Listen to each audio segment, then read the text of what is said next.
Ellos vieron a su amigo morir y les causó mucha tristeza. Y a los pocos días, ese amigo se les apareció vivo. Casi los mata de un infarto.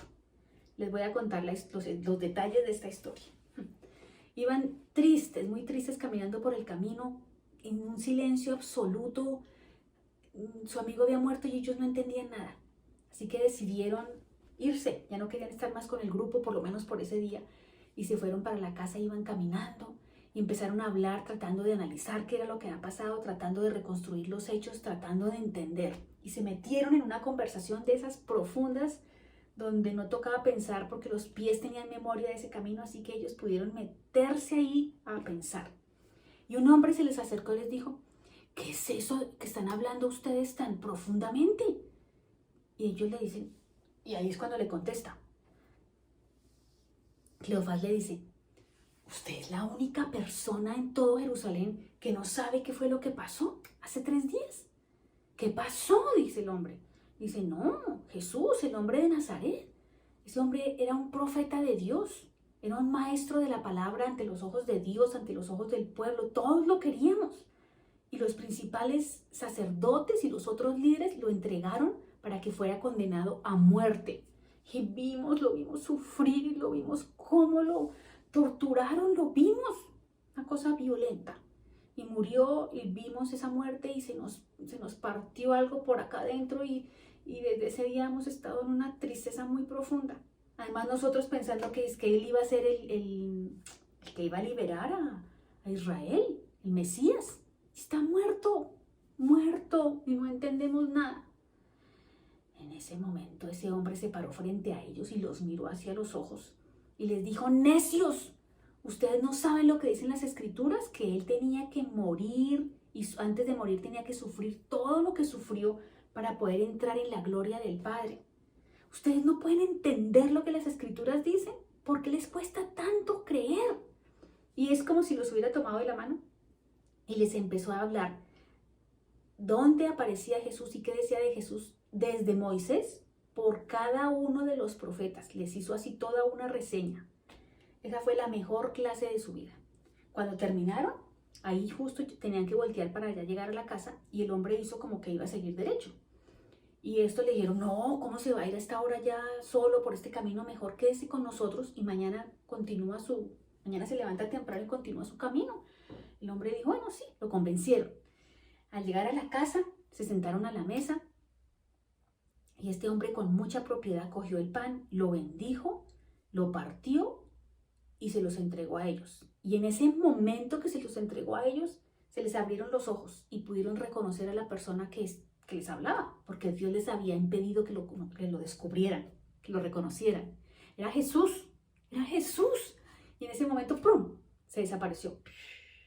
Y estos dos se quedaron como en una alegría, como en unos nervios, como en una... ¿Qué fue eso? ¿Qué pasó? Una alegría, como asustados, como espantados, como de todas las emociones a la vez. Y decían: ¿no nos ardía el corazón? ¿No nos ardía el corazón cuando Él nos contaba todas las escrituras?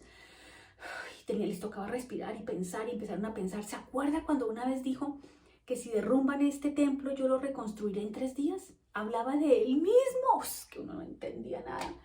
¿Y se acuerda el otro día? Dijo el otro amigo, cuando un día dijo que cómanse mi cuerpo y tómense mi sangre. Nosotros dijimos: no, ¿qué es esto? Canibalismo. Y hablaba de su muerte, de su resurrección y de la comunión. Ay, no. No, tenemos que ir a contarles a ellos, no nos podemos quedar aquí, tenemos que irnos ya. No, es que todo lo que dijo entonces es verdad. Lo que pasó en el pasado, lo que dijo de los orígenes, lo que es el presente y lo que dice que van a pasar en el futuro, todo lo que dice la escritura es verdad. Tenemos que ir a contarles ya. Y ahí se fueron otra vez, pero eso era casi que volaban. Llegaron en menos de una hora, recorrieron 11 kilómetros. Ellos llegaron allá con la lengua afuera y querían llegar a contarles todo a los del grupo, a los amigos. Pero cuando llegaron los amigos también tenían algo que contar y ellos contaron primero. Les dijeron: Jesús de verdad resucitó, está vivo y ya se le apareció a Pedro. Y ahí ellos empezaron: a nosotros también, y empezaron a contar lo que les había pasado y empezaron que por el camino, que la tristeza, que el hombre que les dijo, que toda la historia que les contó de los profetas. Y estaban en la mitad de todos esos detalles cuando ¡prum!, se les aparece a todos. Lo vieron, todos lo vieron y quedaron espantados. Era como una cosa que no les cabía en los ojos. Tanto así fue el impacto, es que pues claro, lo habían visto bien muerto y ahora lo ven bien vivo ahí frente a ellos. Tanto fue el impacto que Jesús les dijo, la paz sea con ustedes. Y al decirles eso, la paz de cada uno como que pudieron respirar y pudieron ponerle cuidado y verlo sin salir corriendo. Esa escritura y esa historia tan fabulosa está en el libro de Lucas, capítulo 24, del 13 al 36. Y si tú estás viviendo una situación difícil, a lo mejor estás enfermo, a lo mejor no tienes trabajo, tienes problemas económicos, hay problemas de pelea con alguien, yo quiero contarte y decirte que Jesús sigue vivo y que ya nunca más va a morir. Y que Él sabe lo que está pasando, el Padre, ellos tres son uno, el Padre, el Hijo y el Espíritu Santo. Saben lo que uno piensa, saben lo que va a pasar todo el tiempo, ellos saben, porque esta línea de tiempo para ellos no la viven, ellos no viven esto. Entonces ellos saben lo que está pasando. Por ejemplo, en mi país estamos viviendo una situación muy terrible porque tenemos un presidente que fue pues escogido con engaño, es tramposo, quiere oprimir a la gente, quiere acabar con todo lo que hay y quiere apoderarse del resto. Es una cosa que le duele a uno el corazón como porque uno piensa en su patria, como ciudadano. Y hay momentos en los que uno dice, esto no tiene salida, esto no tiene salida. Cada día pasa una cosa peor. Es tramposo, miente, es borracho, hace tantas cosas que uno dice, ¿cómo está sentado allá? Y entonces ahí uno como que pierde el futuro y la esperanza. Pero llegan estas escrituras como esta, la palabra de Dios, que por eso es tan importante leerla en época de crisis. Porque uno dice, y en cualquier época, porque uno dice, Dios está vivo, Jesús está vivo. ¿Y Él vino? ¿A qué vino Jesús?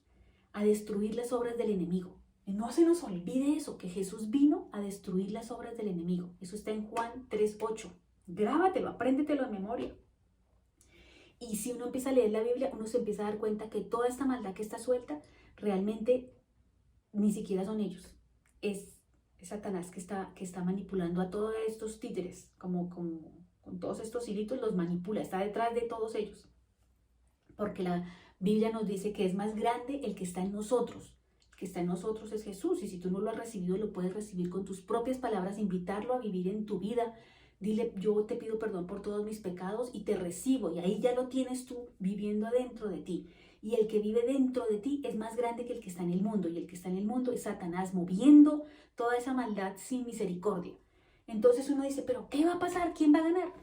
Jesús vino a destruir las obras del enemigo, y esto tenemos que tener fe en Él y poner nuestros ojos en Él y cuidar nuestras palabras que salen por nuestra boca, no maldecir, sino bendecir nuestra tierra, bendecir y bendecir, y acordarnos que de verdad Él vino a destruir las obras del enemigo. Y todo lo que la Biblia dice es verdad, así que creamos y respiremos, porque esta tiene salida.